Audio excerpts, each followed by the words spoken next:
Bonsoir à tous, très heureux de vous retrouver pour cette nouvelle édition d'Au Quotidien avec Laure Girard ce soir à la présentation. Bonsoir Laure. Bonsoir Anthony Piton, bonsoir à tous. On parle prévention des incendies aujourd'hui avec notre invité. Avec l'hiver viennent les incendies domestiques qui peuvent être dramatiques parfois.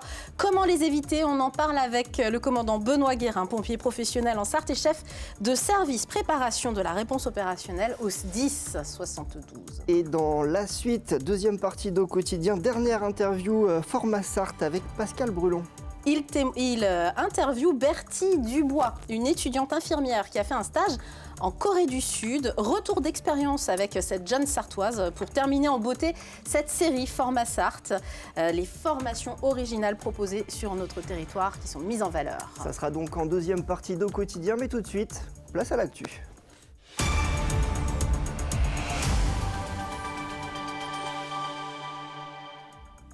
Et bienvenue dans votre JT du 30 janvier avec au sommaire l'inauguration d'un gymnase emblématique au Mans. Le complexe sportif Pierre de Coubertin, que tous les élèves du Mans ont connu car les scolaires y apprennent à nager depuis les années 60, s'est refait une jeunesse avec un enjeu d'économie d'énergie à la clé. Et puis le métier de skipper expliqué aux enfants, rencontre avec Antonin Chapeau qui va participer à la prochaine édition de la Mini Transat. Mais on commence avec un point sur les crues, toujours significatives en Sarthe. Surtout sur l'aval de la Sarthe, au sud du Mans, où les niveaux d'eau restent élevés ce jeudi. Mais ce jeudi soir, le pic a été atteint, donc on se rassure, même si ça peut encore monter un peu par endroits. Parmi les communes les plus touchées, la Suze-sur-Sarthe, où plusieurs maisons ont vu leur jardin et leur cave inondés. Le département de la Sarthe reste classé en vigilance orange par Météo France pour le risque cru sur le territoire. Notez que les précipitations de ce mercredi ont fait légèrement repartir à la hausse les niveaux d'eau sur l'Huine. Des débordements localisés ont été recensés dans les secteurs de Nogent-le-Rotrou et de Conneré. Même chose en aval du Loir, dans les secteurs de Flé, du Lude, de la Flèche, où là aussi ça déborde, ou encore en amont de la Sarthe, à Beaumont-sur-Sarthe et au Mans. C'était une inauguration très attendue ce mercredi soir pour le complexe sportif Pierre de Coubertin, avenue de Paderborn au Mans. C'est une piscine et un gymnase neuf que retrouvent les scolaires et les associations après plus d'un an et demi de chantier. Les travaux se sont terminés en décembre. Le bâtiment de 1966 a été intégralement rénové, à la clé évidemment des économies d'énergie. Élisa Cribier. En bas, il y a la piscine et à l'étage, il y a le gymnase. Le complexe sportif a été rénové et les associations et les scolaires en profitent. Les travaux du bâtiment ont été pensés pour optimiser l'utilisation d'une énergie verte. C'est un bâtiment qui est conçu pour faire des économies d'énergie. On est pratiquement à 65% d'énergie consommée en moins par rapport au gymnase et à la piscine précédente. C'est énorme pour le fonctionnement au sein de la ville, puis c'est énorme aussi en termes de consommation d'énergie fossile, sachant qu'à terme, l'objectif, c'est de le raccorder au réseau de chaleur. Coût total de la rénovation, 4 millions d'euros. Alors que le projet de loi de finances prévoit de réduire de plus de 100 millions d'euros le budget alloué au sport, la rénovation d'autres infrastructures sportives pourrait ralentir. Bien sûr qu'il y aura certainement moins de projets sur une certaine période, mais j'ai envie de vous dire, à un moment donné, il faut être capable de faire tourner ce qui fonctionne aujourd'hui, c'est important. Faire avec ce que les communes ont déjà, pour essayer de compenser la baisse de subventions. Si on y ajoute les suppressions budgétaires de la région et ensuite de l'État, tout revient aux collectivités. Voilà, c'est assez simple. Et après, on dit, les collectivités, elles ont dépensé de trop. Oui, mais si vous réduisez à chaque fois les subventions qui pourraient être allouées pour pouvoir investir avec comme objectif de baisser les émissions de carbone, de moins utiliser d'énergie fossile, c'est autant de moins que vous aurez pour satisfaire à la fois à la lutte contre le réchauffement climatique et pour satisfaire aussi au bien-être de nos concitoyens. La ville du Mans prévoit de continuer ses rénovations d'infrastructures sportives avec le gymnase Florence Artaud à côté de la Madeleine et le gymnase Alain Fournier au Sablon. Comment réduire les risques d'incendie domestique? On en parle avec notre invité, le commandant Benoît Guérin, sapeur-pompier en Sarthe et chef de service de la préparation de la réponse opérationnelle au SDIS de la Sarthe. Merci d'être avec nous, Benoît Guérin. Alors, en 2024, entre 700 et 800 feux d'habitation et de contenants et 350 feux de cheminée environ en Sarthe, hein, c'est ça? C'est ça, la moitié des feux de bâtiments sont dus à des feux de cheminée. Les volumes sont à peu près les mêmes d'une année sur l'autre. Quels sont les principaux facteurs déclenchants de ces feux? Alors, lorsqu'on installe une cheminée, déjà, il faut faire appel à un installateur certifié qui peut respecter les règles de l'art, et notamment l'écart au feu avec les pièces de charpente. Ensuite, il faut faire entretenir sa cheminée tous les ans avec un ramonage. Et ensuite, il y a des règles d'utilisation. Ne pas brûler de déchets, brûler des bois secs et si possible éviter les bois résineux. On ne fait pas brûler le sanglier dans la cheminée, c'est ce que vous êtes en train de dire. C'est ça. Voilà.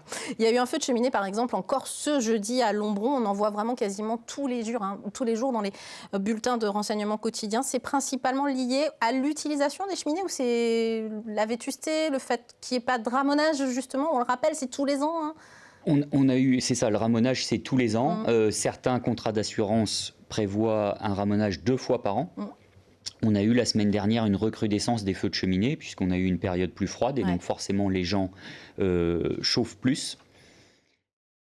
Et en pareille circonstance, nous avons une recrudescence des interventions pour feux de cheminée. D'accord.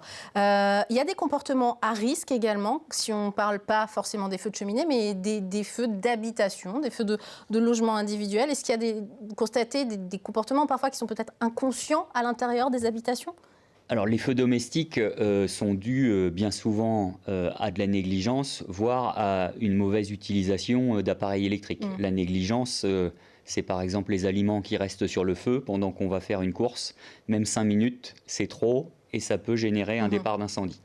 Ensuite, tous les appareils électriques, nous conseillons le fait de laisser par exemple son chargeur de téléphone branché alors que le téléphone est utilisé, c'est un comportement à risque. À côté de son lit, par exemple, il vaut mieux pas brancher son téléphone portable quand on dort la nuit à côté de son lit. Ça, c'est un conseil qu'on peut donner. Oui, et pourtant, on le fait quasiment tous. Hein. Oui, mais pas se mentir. Comme tout appareil qui reste branché, il génère de la chaleur et potentiellement un risque d'incendie. Donc, il vaut mieux pas faire ça. C'est ça. Des nouvelles utilisations également, on pense aux trottinettes électriques, aux vélos électriques avec des batteries. Aujourd'hui, vous lancez un petit peu la sonnette d'alarme par rapport au comportement, justement. Toutes ces nouvelles mobilités, effectivement, génèrent là aussi des risques d'incendie. Ouais. Pourquoi ? Premièrement, on a des appareils qui se retrouvent sur des sites internet qui ne respectent pas les normes européennes et donc qui potentiellement sont générateurs d'incendie. Ensuite, on a un mauvais usage. Le fait de brancher sa trottinette électrique dans l'entrée d'un logement, c'est pratique, mais c'est dangereux en cas d'incendie. On ne peut pas évacuer son bâtiment. Donc nous, ce qu'on conseille, c'est de faire la charge dans un local fermé, voire dans un local annexe, un garage, une annexe de l'habitation. Parce que si on a un départ de feu, et notamment la nuit, ça empêche les occupants de quitter le logement. Donc on est vigilant avec ces nouvelles mobilités qui sont bien pour la planète, mais voilà, il faut s'adapter. Les dispositifs de détecteurs de fumée, on en parle de temps en temps, ou les alarmes incendie sont obligatoires chez le particulier depuis 2015. Ça ne réduit pas pour autant le nombre d'incendies domestiques? Alors le détecteur de fumée n'a pas vocation à réduire le risque d'incendie. D'accord. Il a vocation uniquement à sauver des vies en réveillant les gens dès l'instant où il y a la présence de fumée. La nuit, et c'est le seul moyen d'être prévenu d'un incendie et d'éviter une mort quasi certaine. Et vous, les pompiers, vous constatez que ça marche? Oui, nous avons de nombreux appels où on nous dit c'est le détecteur de fumée qui nous a réveillés, donc oui, c'est efficace, et oui, il faut en installer et l'entretenir. Alors oui, comment on l'entretient? Il faut changer les piles, c'est ça? Il faut changer les piles régulièrement. Et puis vous avez également un bouton test dessus. On conseille de le tester tous les 3 à 6 mois pour vérifier que l'appareil fonctionne bien. Un dernier conseil peut-être qu'on peut donner aux gens, si un feu de cuisinière se déclare chez vous, on fait quoi? On balance de la flotte dessus ou c'est vraiment le truc à pas faire? Non, les feux de friteuse notamment, Ouais. le seul moyen de l'éteindre, c'est de mettre un linge humide sur l'appareil. Si on ne s'en sent pas capable, on ferme la porte de la cuisine pour éviter la propagation dans les autres pièces et on appelle les secours. Mais en aucun cas, on ne jette de l'eau ou on utilise un extincteur à eau sur un feu de friteuse. Voilà, c'est dit. Merci pour ces bons conseils. Pour les informations pratiques, vous pouvez aller tout simplement sur le site du SDIS 72, sdis72.fr. Merci d'être venu sur ce plateau. Un mot de sport auto maintenant avec la mauvaise nouvelle pour Sébastien Bourdet qui perd sa victoire aux 24 heures de Daytona 2025. Très lourde pénalité pour le pilote sartois et son team, le Tower Motorsport, relégué en dernière position du classement en LMP2 en raison d'une infraction technique. L'annonce a été faite ce mercredi soir par l'IMSA, l'International Motorsport Association, en raison d'une usure excessive du bloc protection sous la voiture, relevée lors des inspections après course dimanche 26 janvier.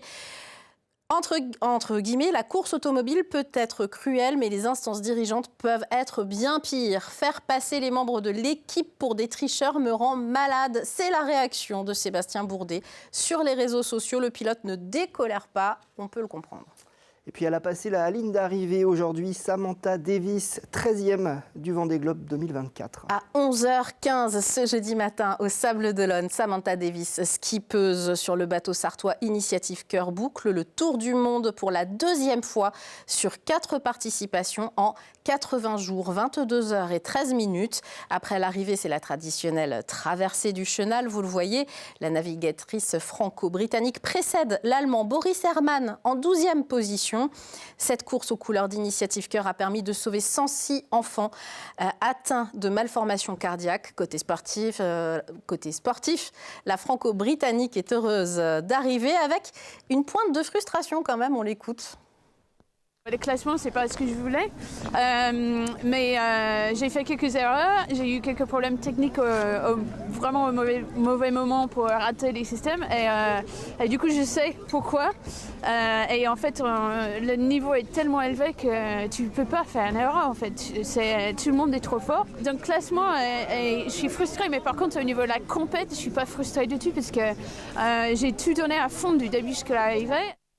Skipper, un métier évidemment peu commun, transmis à des élèves à l'école Jules Verne. Mais oui, parce que c'est un métier fait de nombreuses compétences. Vendredi dernier, Antonin Chapeau, jeune skipper professionnel et participant à la prochaine édition de la Mini Transat, est venu présenter cette activité à des élèves de l'école Jules Verne. Le reportage d'Alexandre Ferrer. Après, je peux retrouver où je suis. L'aventure commence peut-être ici pour ces élèves de l'école Jules Verne. Le skipper professionnel Antonin Chapeau est venu présenter son métier hors du commun, faire des courses de voile à travers le monde. J'ai essayé de donner du sens au projet. Ça avait de l'importance pour moi au-delà du projet sportif, qui est un projet qui est très centré sur soi dans son développement, et de rendre quelque chose et d'avoir des moments de partage. L'idée n'étant pas forcément de leur créer une vocation pour la voile, mais surtout de créer de l'appétence, de la curiosité. Le navigateur participe à la Mini Transat 2025, une course en solitaire reliant les Sables d'Olonne jusqu'à la Guadeloupe. À 8 mois du départ, l'heure est à la transmission et les enfants s'immergent dans cette profession. J'ai envie de découvrir la mer. Surtout, j'aimerais bien traverser aussi le monde. Ce vendredi après-midi, 45 élèves participent à cette rencontre. Au cours d'une année, cette école diversifie la découverte de métiers avec comme intérêt commun la passion. Cette année, on a eu la visite d'un dentiste, d'un potier, voilà. Toutes sortes de talents peuvent se développer chez eux et on veut leur donner une grande ouverture sur leur métier de demain. C'est important de leur donner le goût de la passion dans un métier. Et tous les gens, quels que soient les métiers qu'ils font, qui viennent chez nous, ils vont leur donner cette passion pour leur métier et ce goût de l'effort pour y parvenir. Le métier de la voile n'est pas une découverte pour cet établissement. Déjà en 2024, le skipper sartois Régis Vian partageait sa passion aux élèves de l'école Jules Verne. En football, le 8e de finale de Coupe de France, Le Mans FC PSG fera le plein. Ça, c'est une certitude, hein, vous le savez, toutes les places grand public sont parties en quelques heures en début de semaine. Mais il vous reste une opportunité d'en avoir. Une vente flash samedi 1er février à partir de 10h est organisée sur Internet. 1000 places mises en vente. Mais il faudra faire évidemment très vite. Et puis, la pince Nardia reste ouverte jusqu'à vendredi 16h et seulement pour que les personnes à mobilité réduite en fauteuil et leurs accompagnants puissent réserver dans les meilleures conditions possibles. Enfin, attention aux arnaques, car depuis quelques jours, des places sont vendues à prix d'or sur Internet. Soyez vigilants, parce qu'il y a beaucoup d'arnaqueurs en ligne, en effet. Et une image qui va plaire aux nombreux fans de sport auto qui nous regardent. Alpine dévoile son nouveau proto. Elle est belle et vous pouvez la découvrir sur les réseaux du constructeur français. Voici la nouvelle hypercar qui participera aux 24 heures du Mans en juin prochain. La 424 est toujours bleu, blanc, rouge comme notre drapeau, mais elle perd ses damiers cette année. Et donc, ça sera elle qu'on verra aux 24 heures du Mans. Et puis, on verra aussi des artistes qui ont été annoncés ce mercredi pour les concerts. Oui, les concerts pendant les essais. On a deux noms. Eddie De Pretto, rappeur au texte très ciselé, très artiste France Inter, j'aime beaucoup personnellement, qui sera sur scène mercredi 11 juin 2025 à partir de 20h. Et puis, encore plus populaire, le chanteur Pascal Obispo sera sur scène jeudi 12 juin à partir de 22h. Il fête ses 30 ans de carrière cette année, du beau monde. On le rappelle, la course, c'est les 14 et 15 juin 2025. Voilà, c'est la fin de cette édition. Merci à vous de nous avoir suivis. Dans le quotidien La Suite, on retrouve Pascal Brulon pour une interview format Sarthe. Et puis à 19h, culturel avec Chloé Bergerat. Nous, on se retrouve ce vendredi, 18h30 pour Au Quotidien. Bonne soirée sur LMTV.